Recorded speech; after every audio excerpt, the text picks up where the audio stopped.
Жамбыл облыстық оңалту және бейімдеу орталығы мекемесінде 70 ем қабылдаушы бар. Оңалушыларға арнап игі шаралар ұйымдастыру ай сайынғы дәстүрге айналған.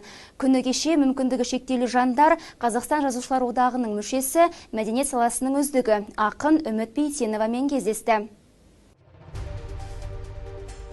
Облыстық мүгедектерді оңалту және бейімдеу орталығында тек бір-екінші топ мүгедектер ғана қызмет алады. Мамандар 40 күн мен 6 айға дейінгі уақыт аралығында арбаға таңылған жандар таяқ ұстаса, таяқ ұстап келгендер өздігінен жүріп кетеді дейді. Жақсы нәтижеге қол жеткізудің бірден бір жолы мұндағы 8 бағыттың бірі мәдениет саласына да тікелей байланысты.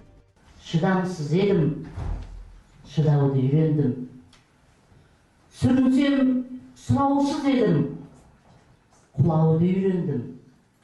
Кезекті шара қонағы ақын Үміт Бейтенова. Кездесу жыр шумақтарын оқудан бастау алып, әуезді ән мен әсерлі әңгіме өрбіді. Бұл күнді ем қабылдаушылар ұзақ уақыт күтіпті.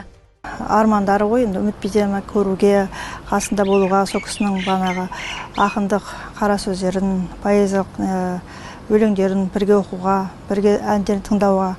Соны оңаушыларымыздың армандарын кішкене болса да жүзеге асырсақ деген ойда. Біздер осы ем алып жатқан кездегі жасалып жатқан іс шаралар өте қызықты да, тамаша, тартымды да, әдемі өтеді. Бүгінгі кешіміз ақын қызымыз Үміт Бейтеноваға арналған екен. Сол кісінің өлеңдерін жинағынан біздер 16 ем алушылар оқыдық.